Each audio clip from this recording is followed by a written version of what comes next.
오늘 본문은 출애굽기 2장 22절 한 절입니다. 출애굽기 2장 22절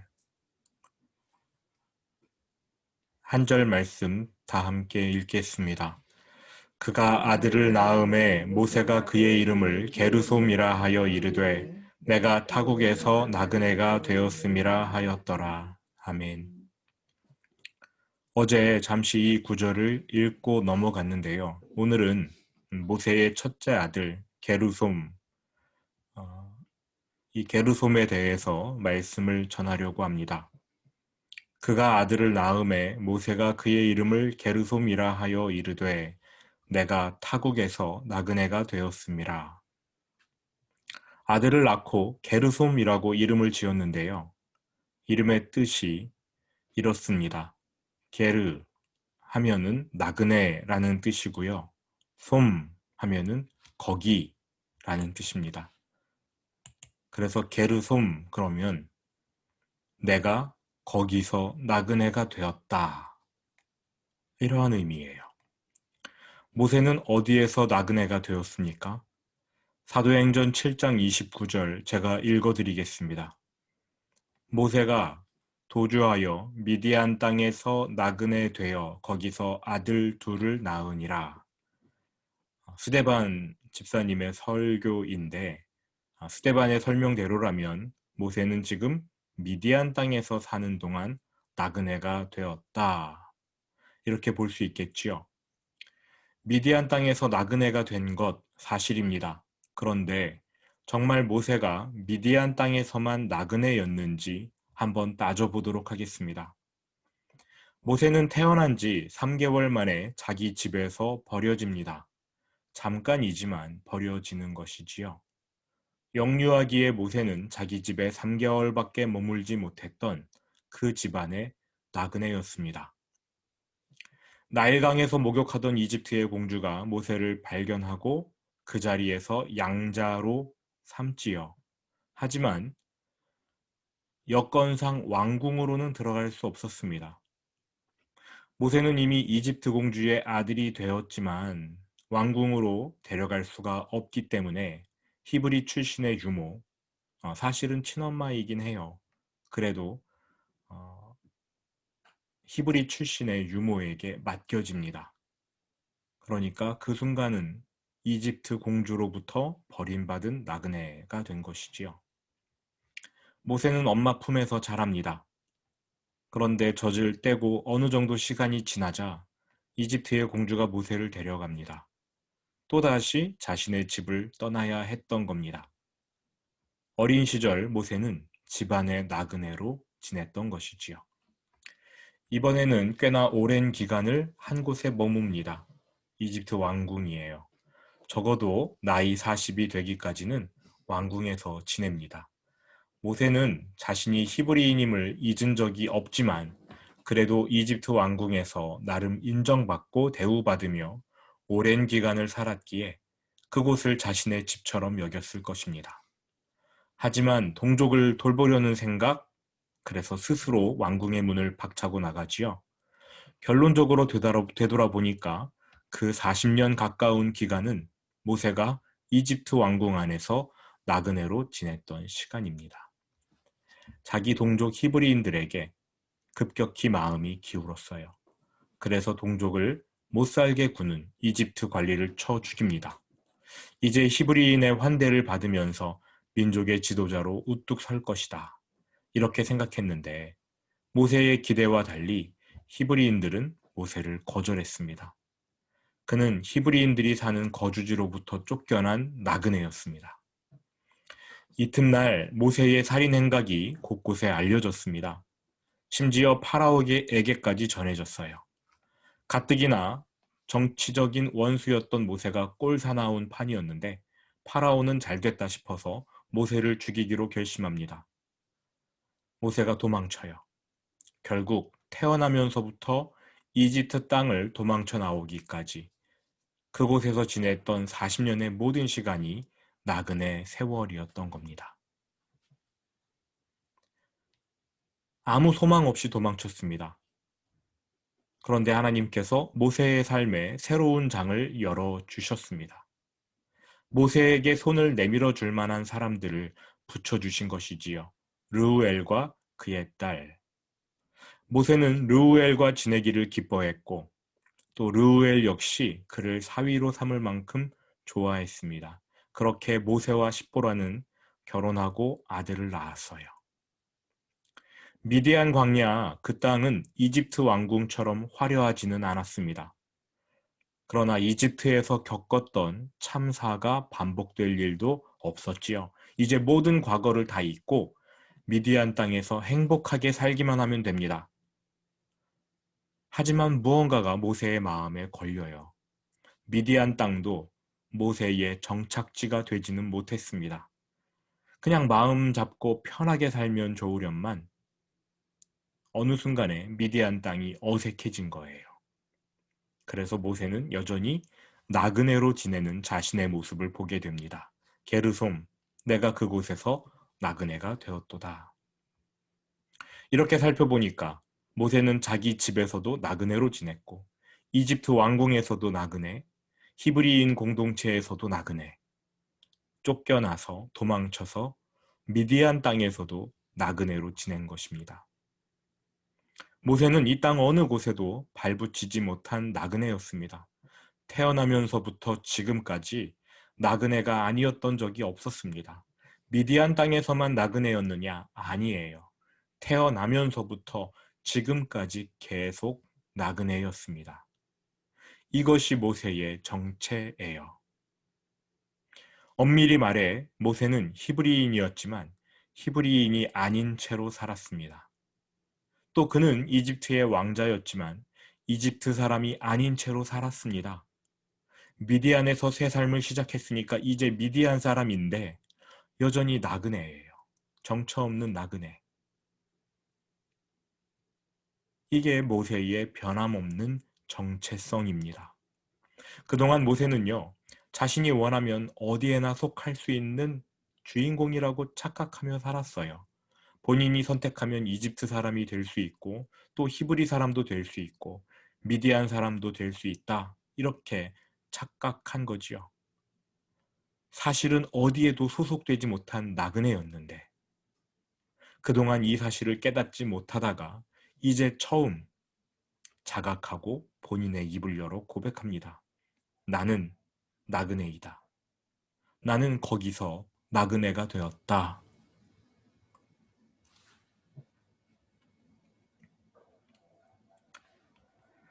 그런데 자신을 올바르게 바라보며 나그네로 인정했던 그의 첫 고백에서 저는 소망의 싹이 돋아나는 것을 느낍니다. 내가 타국에서 나그네가 되었도다. 자칫 신세 한탄하는 소리, 불평하는 소리 같고요. 바닥에 주저앉은 채 한숨 쉬며 내뱉는 절망의 소리처럼 들릴 수도 있습니다. 뭐 어쩌면 모세는 정말 한탄했을 수도 있고 또 절망했을지도 모르지요. 그러나 자신을 나그네로 인정한 이 고백을 들으면서 저는 모세의 삶에 드디어 회복이 시작되었다고 생각했습니다. 왜 그런 줄 아십니까? 아브라함을 보십시오. 그는 우르를 떠나 하란으로, 하란에서 가나안으로 옮겨 다녀왔습니다. 가나안 땅에 들어왔는데 거기에서도 한 지역에 정착하지 못하고 여기저기 계속 돌아다녔습니다. 아브라함이 가나안의 원주민들을 만났을 때 그가 자신을 뭐라고 소개한 줄 아십니까? 나는 이 땅의 거류민입니다. 나는 이 땅의 나그네입니다. 이렇게 소개했습니다. 만나는 사람마다 지갑 열어서 명함 한 장씩 돌렸는데 거기 인쇄된 아브라함의 직함이 나그네였어요. 웨이터 나그네를 찾아주세요. 이런 거 아니고요. 정말 나그네였습니다. 창세기 23장 4절. 나는 당신들 중에 나그네요 거류하는 자이니. 아브라함이 그렇게 말을 하고 있습니다. 아브라함의 아들 이삭은 어떻습니까? 창세기 26장 2절 3절 한번 펴보시죠. 창세기 26장 2절 3절. 우리가 다 살펴본 말씀이지만 한 번 더 읽어보셨으면 좋겠습니다. 창세기 26장 2절 3절. 여호와께서 이삭에게 나타나 이르시되 애굽으로 내려가지 말고 내가 내게 지시하는 땅에 거주하라. 이 땅에 거류하면 내가 너와 함께 있어 내게 복을 주고 내가 이 모든 땅을 너와 내 자손에게 주리라. 가나안 땅에 또다시 흉년이 들어 이삭은 애굽으로 내려가려 했습니다. 그때 하나님이 하신 말씀이에요. 2절, 애굽으로 내려가지 말고 내가 내게 지시하는 땅에 거주하라. 가나안 땅에 거주하라고 하십니다.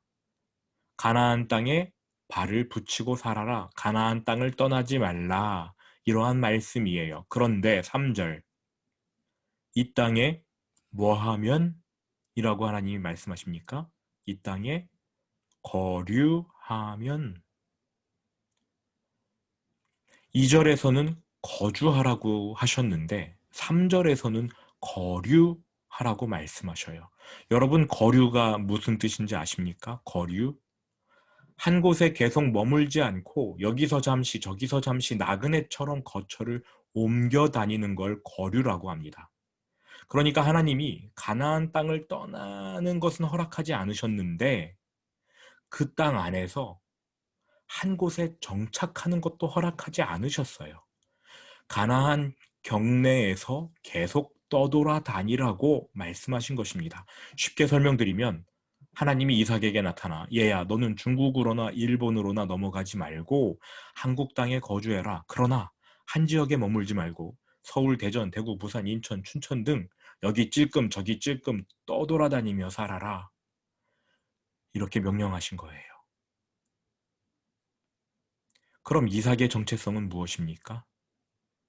나그네지요. 아브라함이 나그네였던 것처럼 이삭도 나그네입니다. 이삭의 입에서 나는 나그네입니다. 이러한 표현만 안 나왔지 이삭도 인생 전체가 나그네 인생이었어요. 야곱은 어떻습니까? 그가 요셉의 초청으로 애굽에 내려가 파라오를 만난 자리에서 나이를 묻고 답하는 중에 이렇게 말합니다. 창세기 47장으로 넘어가 보세요. 창세기 47장 8절 9절. 창세기 47장 8절 9절.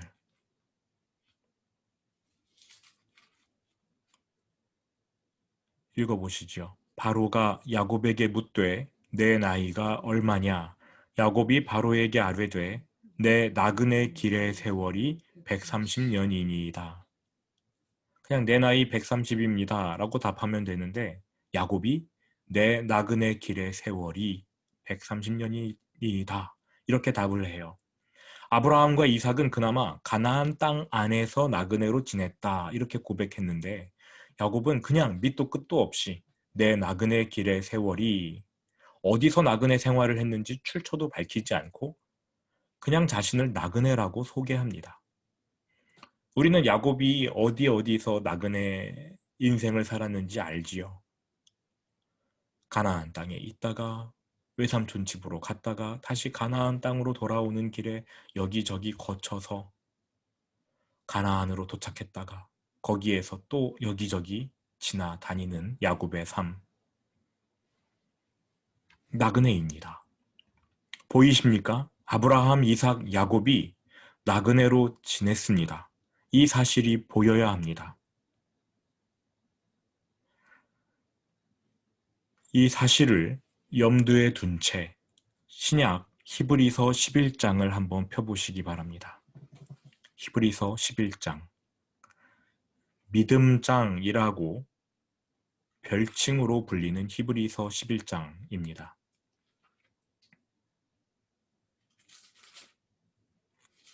히브리서 11장 8절 9절 한번 같이 읽어보시죠. 히브리서 11장 8절 9절. 믿음으로 아브라함은 부르심을 받았을 때에 순종하여 장래의 유업으로 받을 땅에 나아갈새 갈 바를 알지 못하고 나아갔으며 믿음으로 그가 이방의 땅에 있는 것 같이 약속의 땅에 거류하여 동일한 약속을 유업으로 함께 받은 이삭 및 야곱과 더불어 장막에 거하였으니. 아브라함이 지금 약속의 땅에 도착했어요. 그런데 거기에 정착하지 않고 거주하지 않고 거류했대요. 거류, 무슨 뜻입니까? 여기저기 떠돌아다니는 거를 거류라고 하지요. 그리고 9절 마지막 부분, 이들의 주거 형태가 무엇입니까? 돌로 벽을 쌓고 지붕을 얹은 집이 아니라 장막에 거하였대요. 언제든 나그네처럼 이동하기 위해서 장막, 텐트 치고 산 겁니다. 왜 그렇게 했습니까? 13절로 내려가 보십시오. 이 사람들은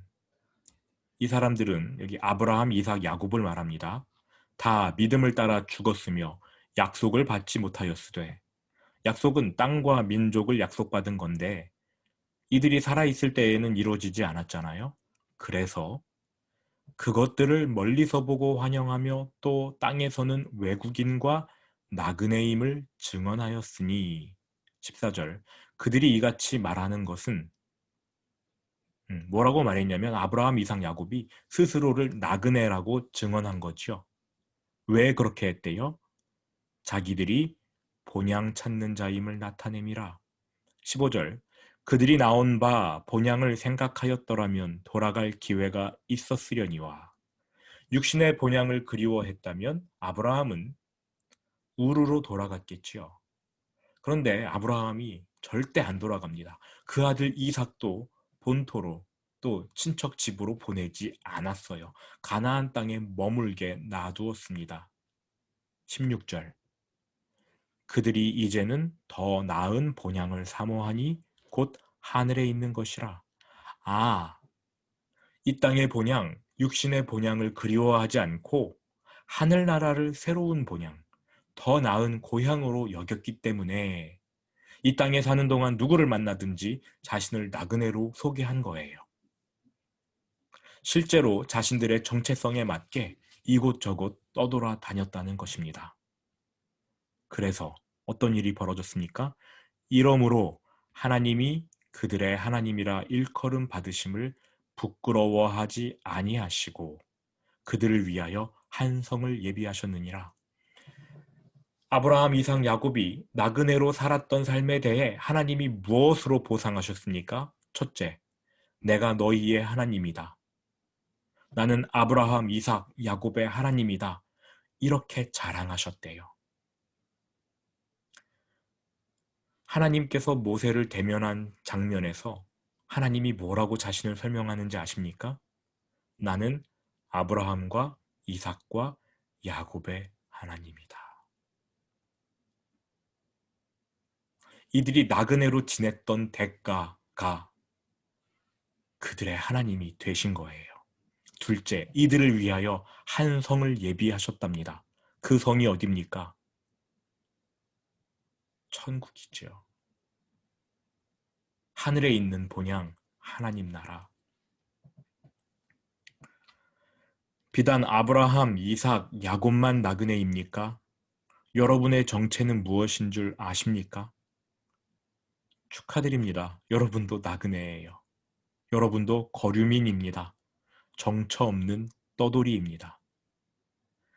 이것은 제가 드리는 말씀이 아니라 성경이 여러분의 정체성을 그렇게 규정해 놓은 것을 설명드리는 거예요.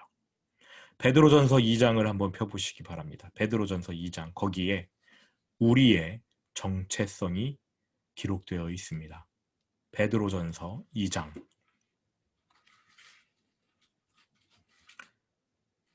베드로전서 2장 9절, 10절.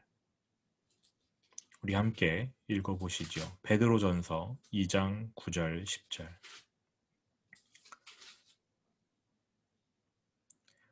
그러나 너희는 택하신 족속이요 왕같은 제사장들이요 거룩한 나라요 그의 소유가 된 백성이니 이는 너희를 어두운 데서 불러내어 그의 기이한 빛에 들어가게 하시니에 아름다운 덕을 선포하게 하려 하심이라. 너희가 전에는 백성이 아니더니 이제는 하나님의 백성이요 전에는 긍휼을 얻지 못하였더니 이제는 긍휼을 얻은 자니라. 일단 여기까지 끊고요. 너무 좋지요. 감격스럽습니다. 특히 왕이고 제사장이래요. 어깨에 힘도 좀 들어가지요. 전에는 백성이 아니더니 이제는 백성이라는 말에 얼마나 감사하고 다행인지 모릅니다. 이것이 성도의 정체성이에요. 왕, 제사장, 하나님의 백성. 그런데 우리는 여기까지만 봅니다. 그 다음 구절로 내려가지 않아요. 그 다음 구절에 허구한 날 우리가 놓쳐버리는 성도의 정체성이 있습니다. 11절. 사랑하는 자들아 거류민과 나그네 같은 너희를 권하노니. 이럴 수가. 왕이라더니 제사장이라더니 하나님의 백성이라더니 갑자기 거류민이래요. 거류민 뭡니까? 정착하지 못하고 여기 찔끔 저기 찔끔 떠돌아다니는 사람을 거류민이라고 하지요. 나그네 여기저기 전전긍긍하는 사람들. 갑자기 우리에게 거류민 나그네 정체성을 확 부여해버립니다. 집 없는 떠돌이이지요. 교회 가면 맨날 당신은 사랑받기 위해 태어난 사람이라고 하니까 거류민과 나그네의 정체성을 잊어버리는 것 같아요. 베드로가 정확히 짚어줬습니다. 11절 사랑하는 자들아 네 맞아요. 우리는 사랑받기 위해 태어난 사람은 맞습니다. 그러나 거류민과 나그네 같은 너희 그와 동시에 우리는 나그네이고 거류민이고 떠돌이입니다. 절대 이 정체성을 잊어서는 안 됩니다. 왜 그렇습니까? 이 땅이 우리가 의지할 거처가 아니라 저 하늘나라 하나님이 우리의 의지할 본향이기 때문입니다. 우리의 거처는 이 땅이 아니라 하나님, 그 하나님이 우리의 거처입니다. 그래서 오직 나그네로 살아가는 사람들만 하나님을 의지합니다. 하나님을 의지하고 그리워하는 나그네가 성도의 정체성입니다. 우리가 나그네가 아니라면 하나님을 그리워할 필요도 없겠고 하나님을 의지할 필요도 없겠지요. 하나님을 의지하는 사람은 유일하게 나그네뿐입니다. 이 땅은 우리가 잠시 머물다 떠나는 곳입니다. 욕심내고 챙길 것 다 챙기면서 괜히 거룩한 목소리 흉내내고 우리는 이 땅에 잠시 머물다 떠날 나그네입니다. 이렇게 말하는 그런 빈말 말고요. 베드로가 정말 우리에게 말합니다. 너희는 거류민이고 나그네야. 이렇게 말이지요. 하나님 나라를 생각해라. 항상 하나님 안에 거하라. 하나님만 의지해라. 이 땅은 너희의 고향이 아니다. 그래서 이 땅을 사는 동안 조심하래요. 여기는 우리의 거처가 아니니까, 남의 집이니까 조심하라는 겁니다. 11절 사랑하는 자들아 거류민과 나그네 같은 너희를 권하노니 영혼을 거슬러 싸우는 육체의 정욕을 제어하라. 조심하래잖아요. 12절 같이 읽어보실까요? 너희가 이방인 중에서 행실을 선하게 가져 너희를 악행한다고 비방하는 자들로 하여금 너희 선한 일을 보고 오시는 날에 하나님께 영광을 돌리게 하려 함이라.